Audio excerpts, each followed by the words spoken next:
I wake up in the morning and I fly to Pasadena, California. What I was doing is, for my company, the real estate company that I work with, I spend a lot of time doing investor presentations. And if the speech is over, and a guy comes right at me, makes a beeline for me. He said, I'm ex-military, I fought in whatever wars, and then I got injured. And after my injury, they moved me into the military academy. And what I do is I train soldiers and how to become great soldiers. That's what my job was. And I teach my soldiers always to look out for the hero's moment. What is the hero's moment?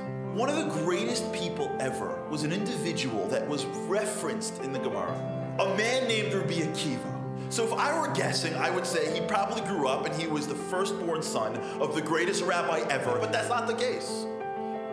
Rabbi Akiva was a shepherd who did not, until the age of 40, even understand Aleph base. 40 years old he starts, and he doesn't become just a rabbi. He becomes the leader of the generation. And not only does he become the leader in Torah, Rabbi Akiva becomes a military giant. And he's got 24,000 students. That's bigger than Lakewood and the Mir and Israel combined. And he's got the right hand of Torah and the left hand of military strength. And he's got God clearly on his side. Sfiras HaOmer. It all starts to unravel. And the students start to die. And it goes from bleak to bleaker to dark to black. What would a reasonable man do next? He'd pack it up, he'd go to his apartment, and he would basically lick his wounds for the rest of his life. And he would say, you know what? I guess Hashem wasn't with me. You know what Rabbi Akiva does? He gets up, brushes himself off, he goes down south and goes, you know what? Let me open up again. I'm only over 100. And he has 5 students. Can you imagine 24,000? Now he's got 5 guys in the front. But guess what? The Gemaras that you learn, the Kabbalah that runs this world, is all being revealed from those 5. And we're in this room today. We're sitting here today because of those 5. The question is how? So I'm sitting in Pasadena, California, and my new friend Jim, the military guy, says to me, there's 3 levels of soldiers. They're good soldiers, and there are great soldiers. Great soldiers go the extra mile. And then, in their training, something happens. Something happens when everything goes wrong and everybody quits.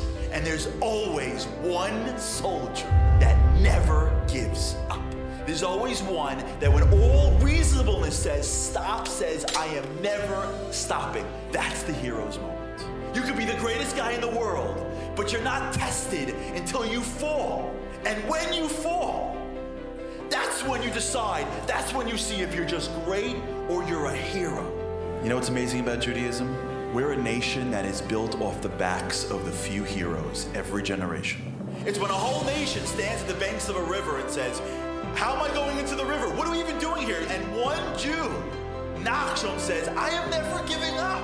It's one Jew when the whole world is sitting at the edge of Canaan and they say, we can't go in, we can't fight, we're Jews. We can sue them, but we're never gonna fight them. It's one Jew, Kalev, that says, Alo Na'alev v'nerashnos. It's one Jew, David, that says, Goliath isn't cursing out God.